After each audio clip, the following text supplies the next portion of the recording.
tidak terdakwa. Nggak apa-apa, biar ditonton oleh teman-teman yang lain. Sudah ada respon dari Los Angeles gitu.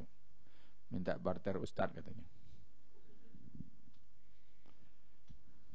Nah, hadirin berbahagia, nilai-nilai menghormati tamu itu kan nilainya universal, tapi bagaimana caranya itu bisa berbeda-beda. Nah, jadi yang dimurnikan itu bukan caranya, tetapi nilainya. Kalau suatu saat masuk nilai dari luar yang tidak lagi menghormati orang tua, tidak lagi menghormati tamu, nah itu yang harus dimurnikan. Jadi 3 aspek ini umumnya ya, bagian dari tajdid yang pertama, pemurnian, purifikasi. Nah, tapi ada bagian yang kedua yang tidak kalah pentingnya, itu tajdid dalam arti dinamisasi. Umumnya dalam aspek ibadah yang lebih umum atau ibadah amah, muamalat. Dalam ekonomi, dalam bisnis, sosial, politik, seni, budaya, Islam hanya memberikan mabadiknya, garis-garis besarnya, tidak sampai kepada rinciannya. Nah, sesuatu yang diberikan garis besarnya itu harus dikembangkan.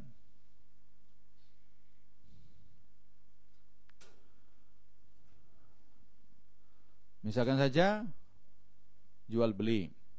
Islam kan menetapkan lakukanlah jual beli itu dengan prinsip suka sama suka. Antaradin bainahuma. Suka sama suka, gitu saja. Nanti bagaimana fikihnya? Bagaimana penerapan suka sama suka itu? Terserah. Dulu penerapannya dengan ijab kabul. Jadi yang membeli membuat pernyataan, saya beli ya. Yang menjual menjawab, saya jual ya. Terus salaman. Beli ya, jual ya, salaman.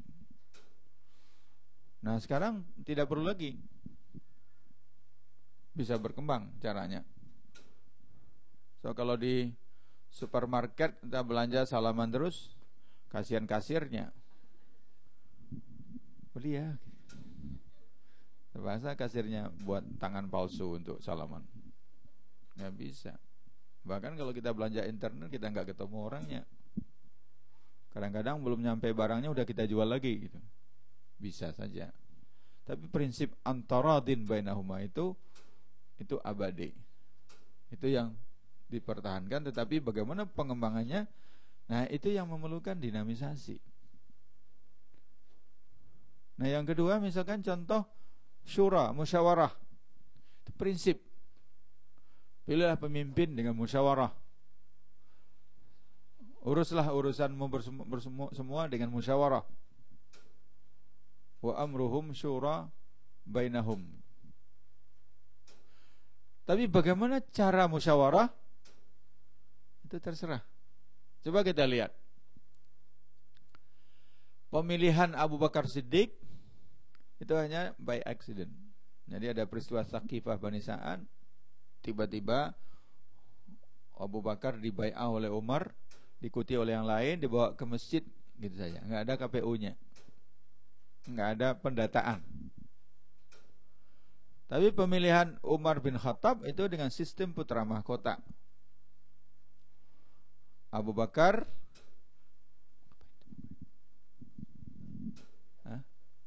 apa? Oh, heaternya nggak bisa, Pak. Kita tunggu aja lah. Udah.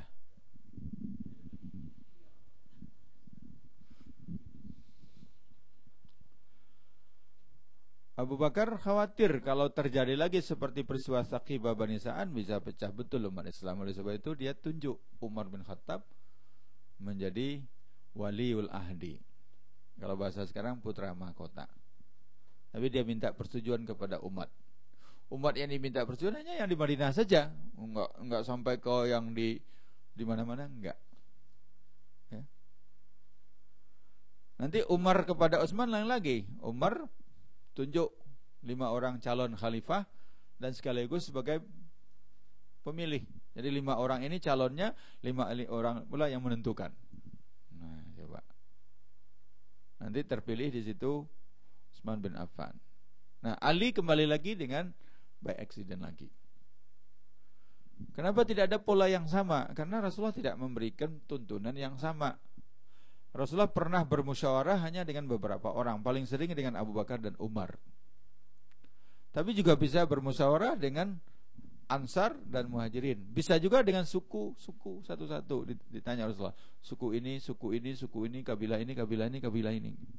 Nah, kalau begitu, karena polanya bermacam-macam, maka dia bersifat fleksibel. Yang penting syuranya, caranya terserah. Jadi berkembang terus. Sekarang pakai pemilihan umum, mungkin bisa referendum, bisa sistem distrik, bisa proporsional, bisa distrik gabung dengan proporsional, dan seterusnya.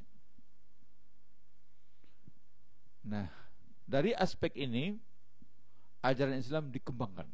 Apalagi seni itu lebih luas lagi pengembangannya. Hanya diberikan prinsip-prinsipnya. Seni dalam Islam itu halal, halalun bidzatihi wa haramun bighairihi. Halal pada dirinya, tapi haram disebabkan oleh aspek lain. Nah, aspek lain apa? Bisa isyan, ada aspek kemaksiatan, bisa fusuk, aspek kefasikan, bisa aspek kekufuran, bisa aspek kemusyrikan. Nah, aspek-aspek itu saja yang tidak dibolehkan. Kalau begitu seni harus dikembangkan. Jadi pembaharuan ada dua sayapnya. Sayap purifikasi dan sayap dinamisasi. Jangan dibalik-balik dan jangan salah pasang. Sekarang orang kadang-kadang terbalik dan salah pasang. Yang harusnya dilakukan modernisasi, dia lakukan purifikasi. Yang harusnya dilakukan purifikasi, dia lakukan dinamisasi. Salah pasang. Ibadah mahdah nggak boleh dilakukan pembaharuan.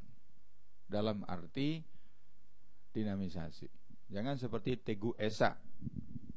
Kenal ya Teguh Esa?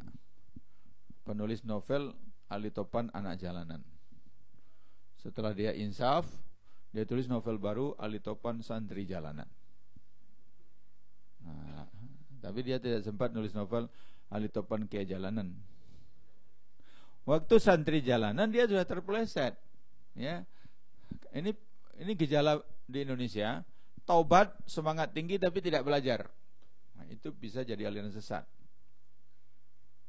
Banyak aliran sesat yang muncul di Indonesia itu, di kampus-kampus, luar kampus, umumnya begitu. Sadar, tobat, hijrah, tapi nggak belajar. Atau kalau belajar salah guru. Dapat guru Ahmad Musaddiq, mengaku jadi nabi, dapat wahyu di Gunung Bunder, dan pengikutnya banyak. Jadi Teguh Esa mengatakan gerakan sholat itu gerakan yang tidak dinamis, terlalu banyak diamnya. Kalau begitu harus dipadukan dengan gerakan silat. Maka takbiratul ihramnya dirubahnya dengan gaya silat. Nah, salah lagi, karena dia salah pasang. Dia harusnya untuk sholat melakukan purifikasi, pemurnian. Persis kalau bisa seperti tuntunan Rasulullah SAW ini, enggak, dia lakukan modernisasi, reformasi, dinamisasi. Kena fatwa sesat.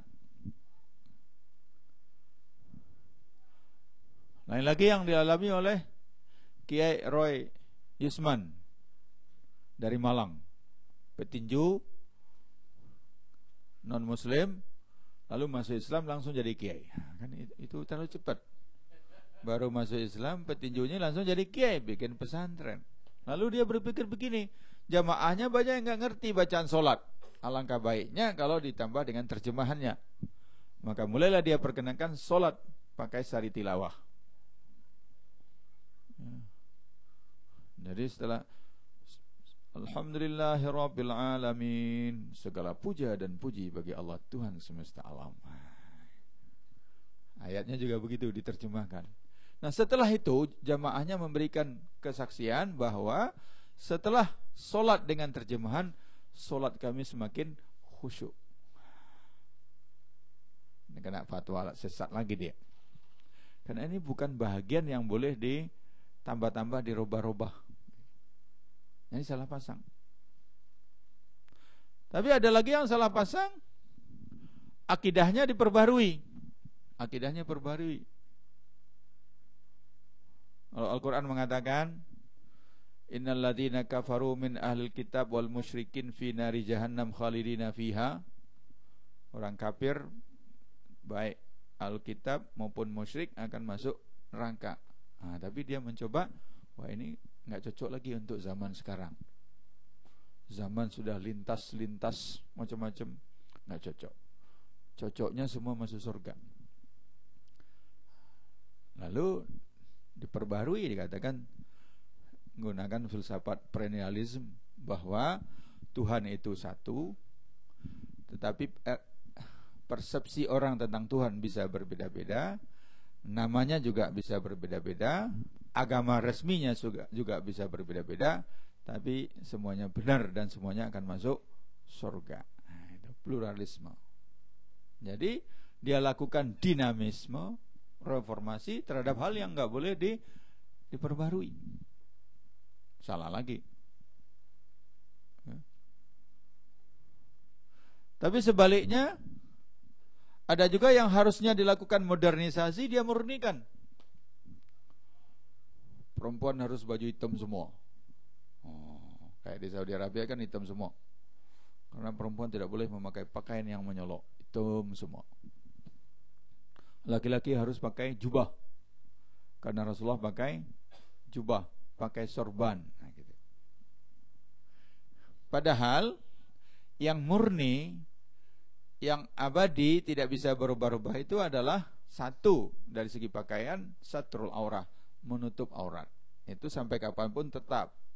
Yang kedua, pakaian tadi menutup aurat itu termasuk di dalamnya ya tidak transparan, tidak ketat dan seterusnya, tapi intinya sama, menutup aurat. Yang kedua, tidak menunjukkan kesombongan. Jadi nggak boleh pakaian dalam rangka sombong. Tapi bagaimana bentuk pakaian yang sombong itu bisa berkembang. Satu zaman bisa berbeda dengan zaman yang lain. Sombong itu nggak sama. Kalau di zaman Rasulullah SAW itu yang sombong itu kalau gamisnya menutupi mata kaki, itu sombong. Maka diancam oleh Rasulullah. Nanti di akhirat Allah tidak akan melihat dan tidak akan berbicara orang yang sarungnya atau gamisnya menutupi mata kaki. Sampai Abu Bakar juga gelisah dan bertanya, kalau aku ya Rasulullah, kalau engkau tidak ya Abu Bakar, karena engkau tidak sombong. Nah, kalau sekarang kalau pakaian semakin tinggi semakin sombong, itu yang nggak boleh. Bukan cuma tidak menutup mata kaki, tapi sampai betis dan merasa hanya dia sendiri yang paling mengikuti sunnah, yang lain jahiliyah semua, muncul kesombongan. Justru itu yang nggak boleh. Nah, perempuan itu Nabi mengatakan tidak boleh memakai pakaian yang menyolok. Di Saudi Arabia cocok, karena semua orang Saudi Arabia sepakat saja kalau keluar rumah bajunya hitam semua. Jadi kalau ada warna lain menyolok. Tapi kalau di satu pengajian perempuan pakai baju putih semua, justru yang pakai baju hitam yang nggak boleh, karena dia menolak sendirian. Nah, tapi kalau warna-warni seperti sekarang nggak ada yang nggak boleh. Nggak tahu kita yang apakah yang merah yang menyolok, apa yang hitam yang menyolok. Warna-warni.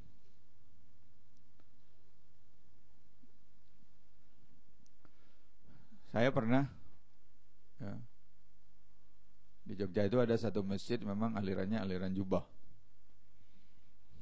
Saya khutbah di situ, khutbah Jumat. Saya senang karena saya bisa mengkritik pemahaman mereka. Karena mengkritik itu paling aman waktu khutbah Jumat. Tidak ada pertanyaan, tidak ada interupsi, dan tidak boleh keluar.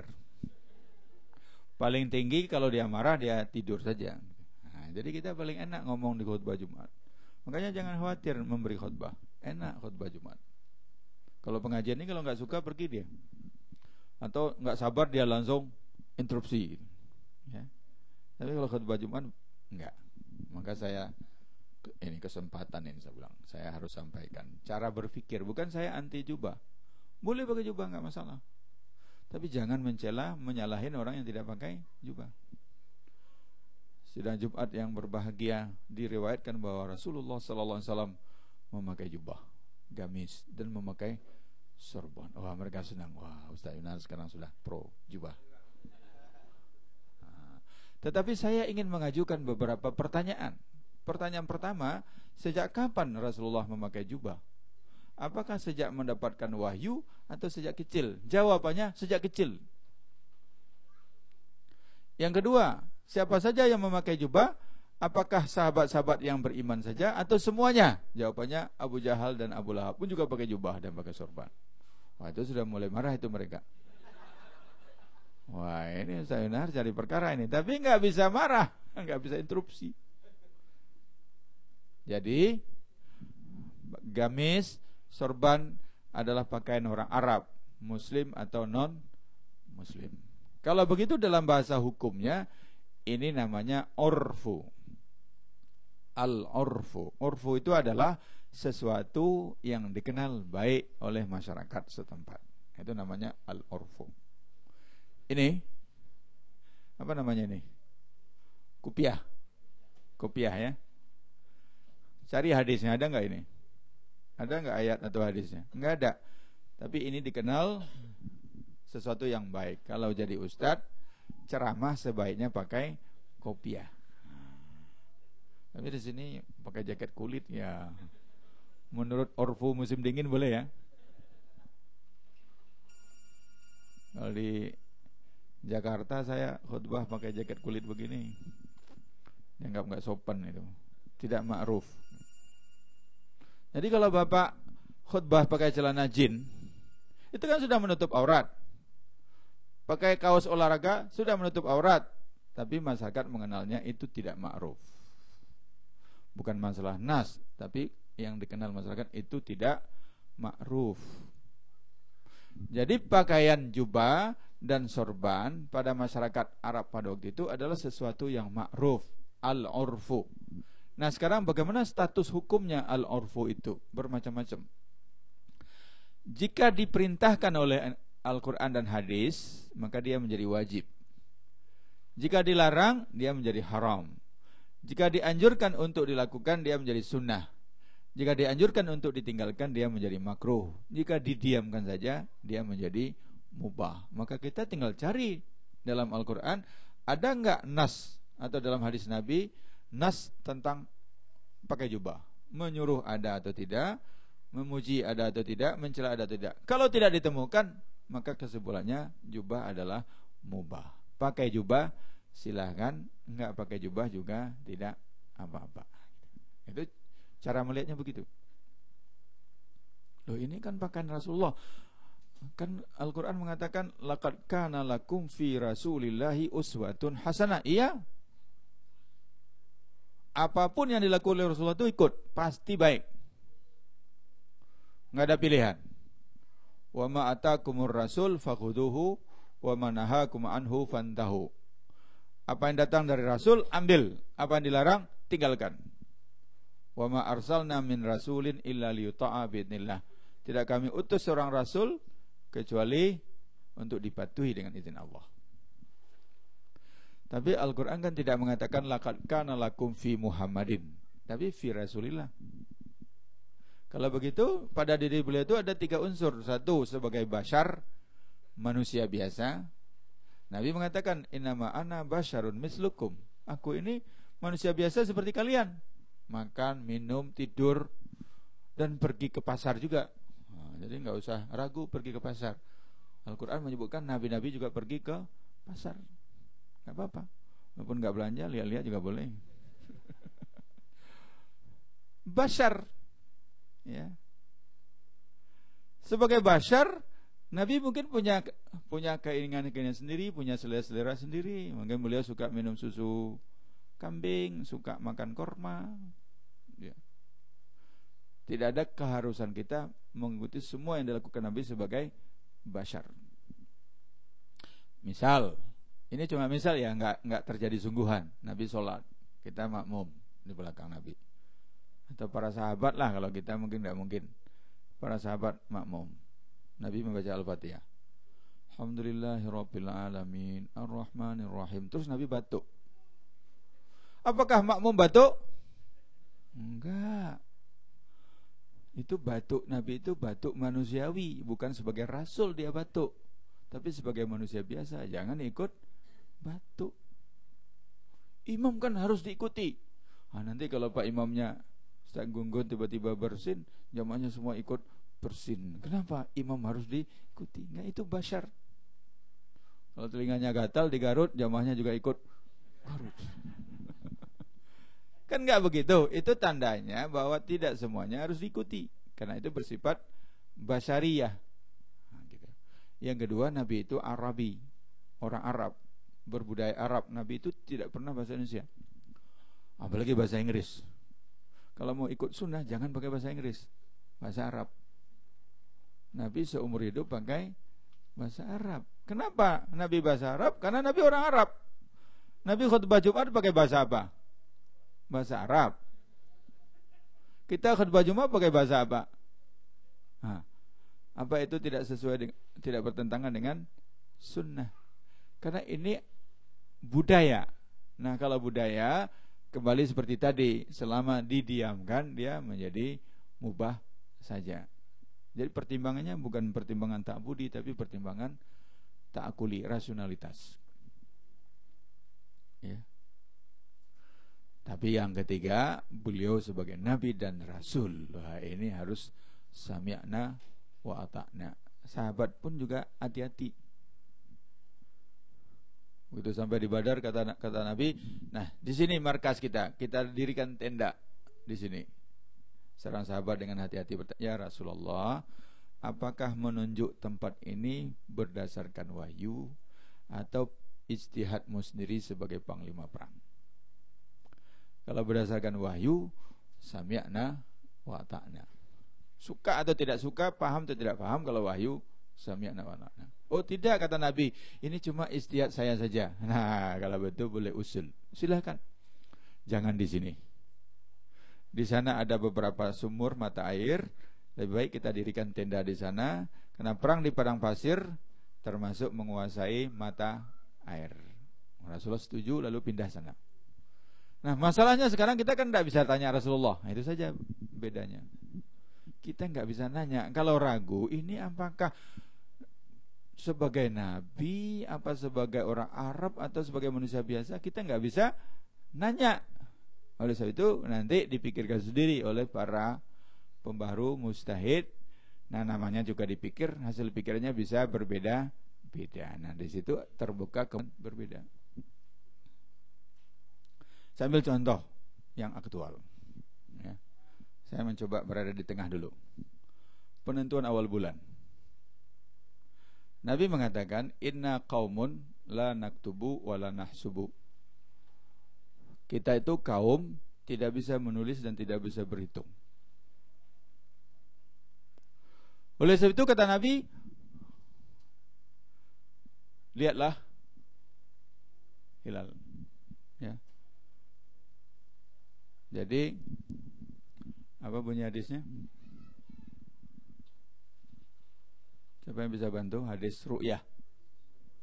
Sumu li ru'yatihi wa aftiru li ru'yatihi.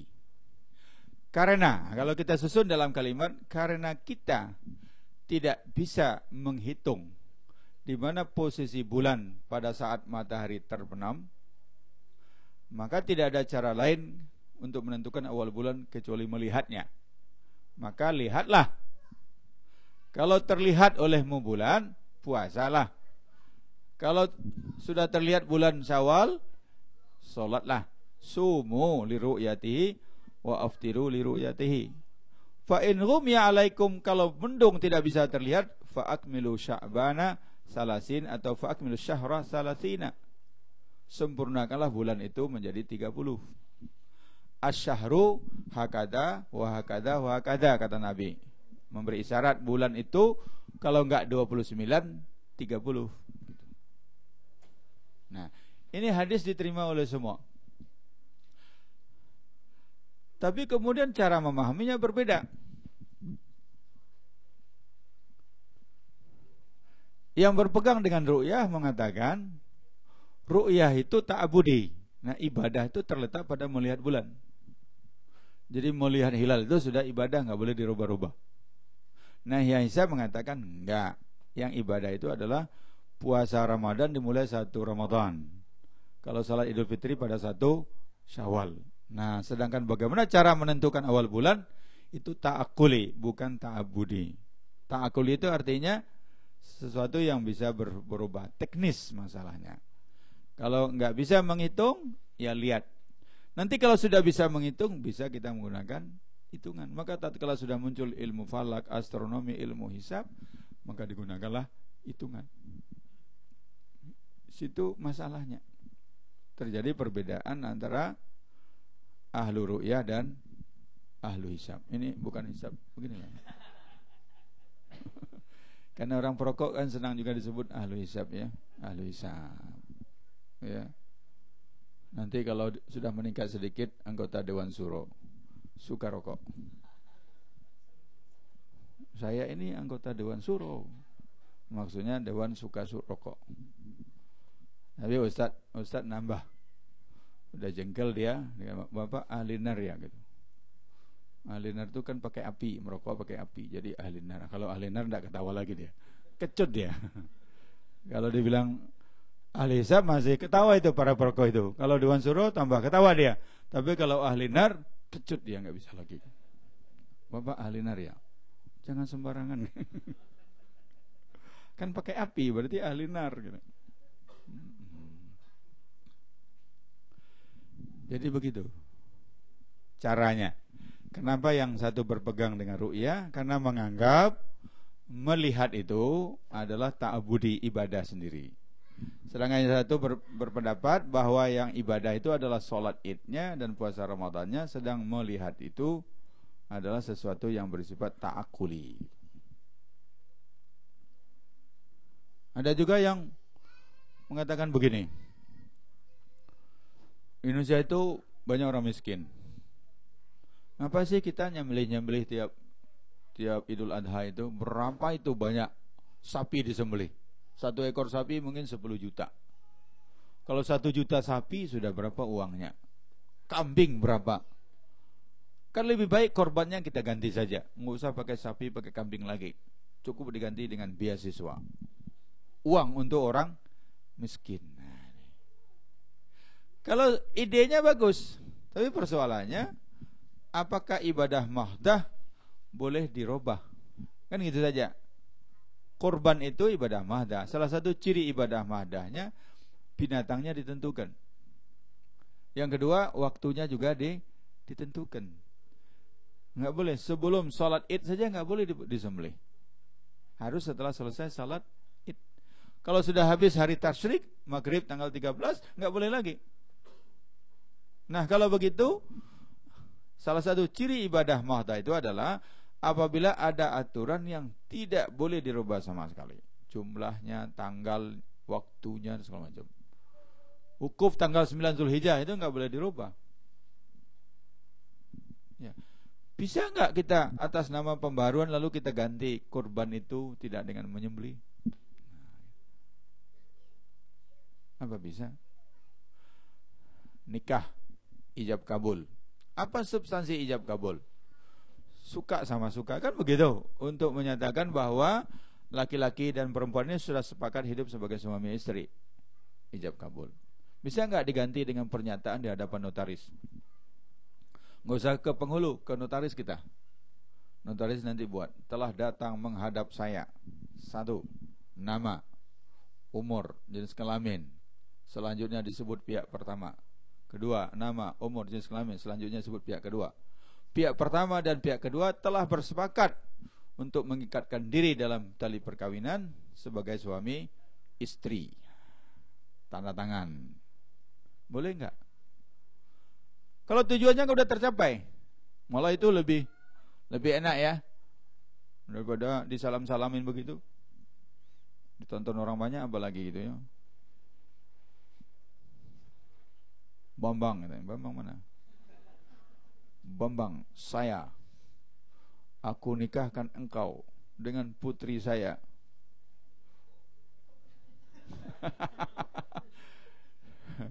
Fulan binti Fulan dengan mahar uang 100.000 dolar Australia, utang 20 tahun. Tapi kalau di notaris kan bisa ditulis, dikoreksi, tulis, dikoreksi, kalau disetujui baru tanda tangani. Tapi tidak ada yang membolehkan. Kenapa? Karena ini ahwal saksiyah. Memang dia bukan ibadah mahdah, tapi dia mendekati ibadah mahdah, sehingga sebahagian dari pernikahan itu tidak boleh dirubah, sebahagian lagi boleh dikembangkan. Kalau Nabi mengatakan walim walau bisyatin, adakala walimah walaupun menyembelih seekor kambing. Itu tidak hanya kambing, bisa dengan ayam, bisa juga nggak ada ayam, telurnya aja juga boleh, nggak apa-apa. Kalau enggak tahu juga boleh, yang penting diadakan walimah. Di atas kambing juga boleh dan segala macamnya itu. Jadi ada hal-hal yang berkembang dan ada yang tidak berkembang. Nah, sampai di situ sebenarnya nggak ada masalah. Jadi kalau kita bisa lurus saja, ya agama ini kan lurus-lurus saja, nggak usah macam-macam.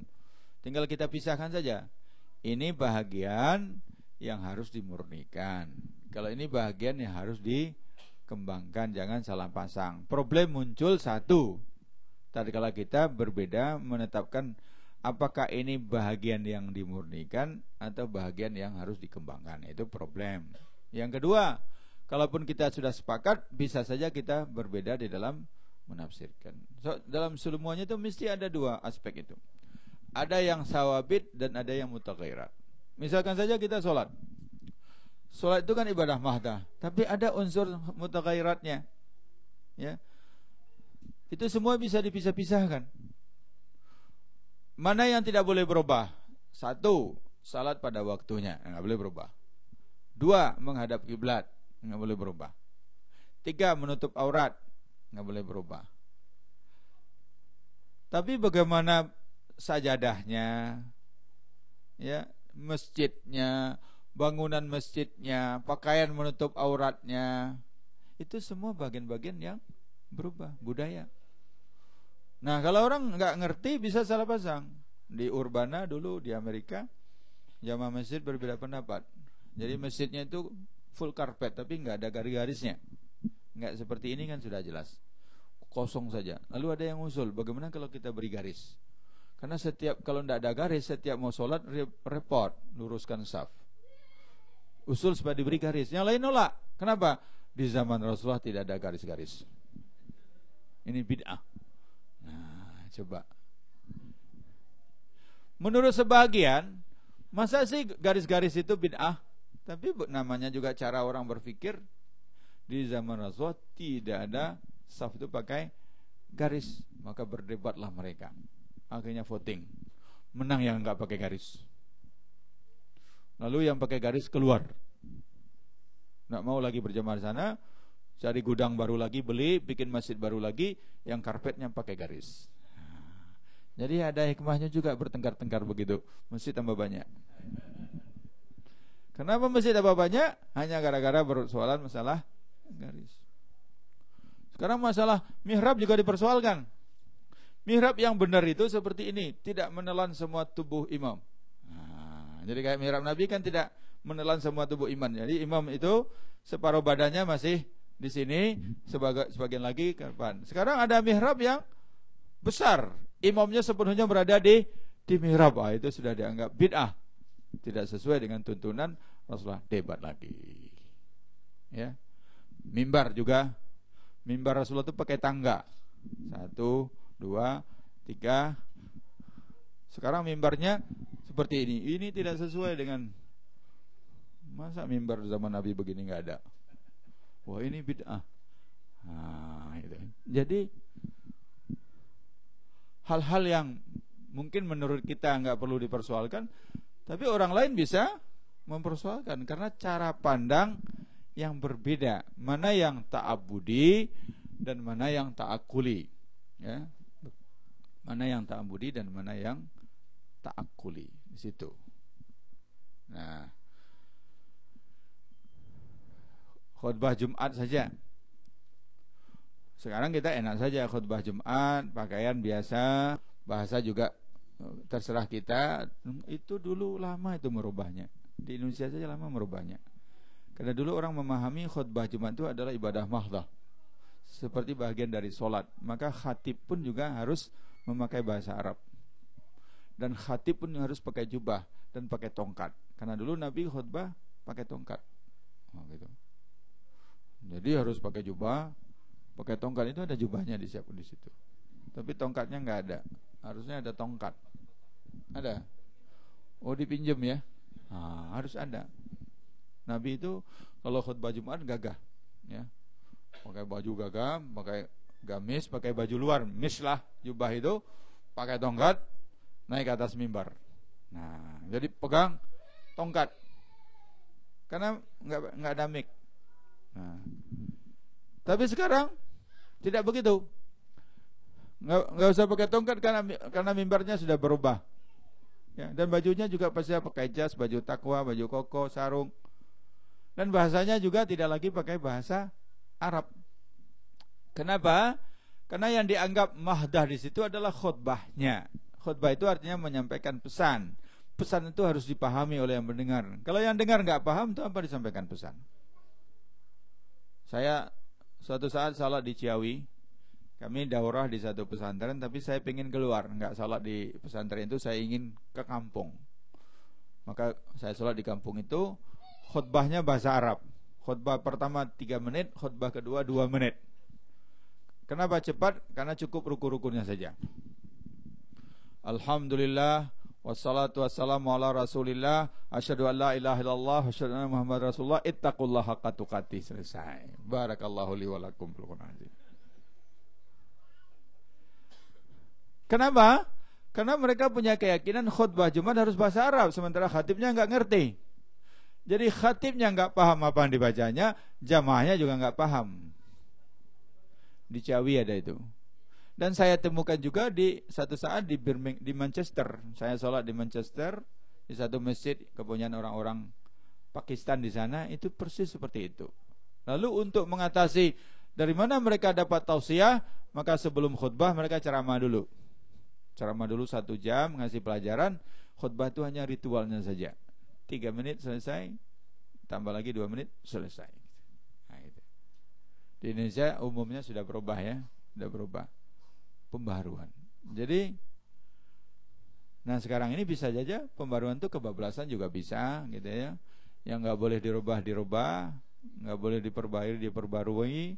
Semua agama benar, perkawinan antar agama apa saja juga boleh, aurat nggak perlu ditutupi, itu disebut juga atas nama pembaharuan.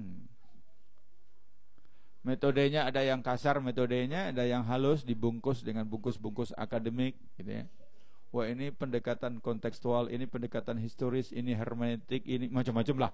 Itu bungkus-bungkusnya saja. Kita tidak akan bicara panjang lebar masalah itu, biar ada waktu untuk diskusi. Saya kira cukup demikian sebagai pengantarnya. Udah mau buka ya? Makasih. Assalamualaikum warahmatullahi wabarakatuh. Baik, jazakumullah khair. Terima kasih banyak kepada Ustadz Profesor Yunahar Ilyas. Baik, kita masih ada waktu menjelang berbuka sekitar 15 atau 20 menit lagi. Silakan bertanya. Ada Pak Azhari yang duluan angkat tangan. Silakan Pak Azhari.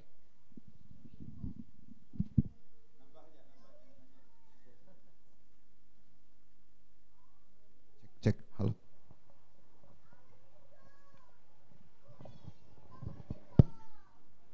Assalamualaikum warahmatullahi wabarakatuh.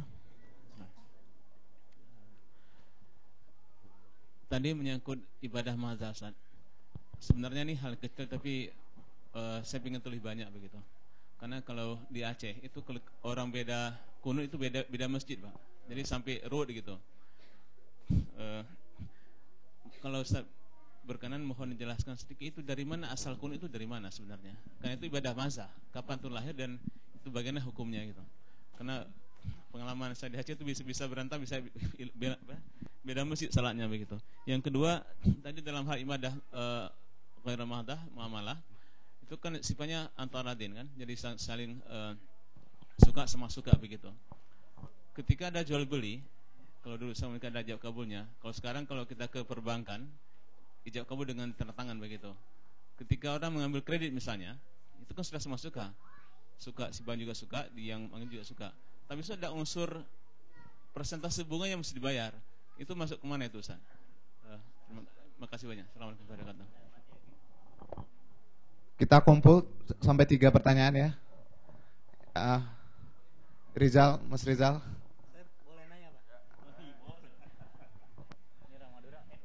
Assalamualaikum warahmatullahi wabarakatuh. Pak Yunahar, saya mungkin nanya seperti yang tadi malam di Tarweh, tetapi agak beda dikit Pak. Karena pakarnya datang, saya agak terbetik untuk menanya. Saya menanya kasus yang pembaruan yang agak populer, yang sekarang lagi ngetren. Kasus Pilkada DKI. Isu SARA itu kan salah satunya kenapa tidak memilih Jokowi, artinya pada partai pada mengeroyok ke Jokowi, ngeroyok ke Foke kan salah satunya karena wakilnya non-muslim. Nah, di situ diambil ayat di Ali Imran 28 dan Al-Maidah 51 bahwa memilih pemimpin non-muslim itu diharamkan atau termasuk orang-orang yang zalim lah begitu ya. Nah, saya membaca di beberapa tafsirnya Al-Manar yang ini sama Muhammad Rashid Ridho dan juga Fahmi Huwaidi bahwa konteks itu adalah situasional. Artinya kalau orang-orang non-muslim itu nyata-nyata memerangi muslim, maka itu tidak dibolehkan. Tetapi kalau tidak, itu tidak apa-apa. Terus ada bahan bacaan bahwa menurut beberapa terjemahan Al-Quran versi yang tidak Indonesia, artinya versi Inggris, itu dikatakan bahwa ba'duhum auliya ba'di, di situ auliya itu bukan dalam konteks pemimpin, tapi dalam konteks teman atau aliansi. Nah, sehingga ketika itu adalah teman dan aliansi, apakah dilarang berteman dan beraliansi dengan non-muslim? Padahal Nabi Muhammad sendiri itu juga melakukan membuat piagam, traktat piagam Madinah dengan non-muslim, dalam hal ini Yahudi dan Nasrani. Bahkan Nabi Allah Muhammad sendiri juga meminta perlindungan dari Raja Abisyah yang itu adalah Kristen. Dan salah satunya mantu atau ini bukan mantu, tetapi salah satu istri dari Nabi Allah Muhammad juga dari Yahudi. Nah, sehingga mungkin sebenarnya ini karena ini temanya adalah pembaruan, apakah itu bisa benar-benar kontekstual atau sebenarnya tidak? Begitu, makasih Pak. Ya, maaf 3 dulu ya, ini yang terakhir karena bakal sangat banyak kalau di ini kita waktunya sangat terbatas.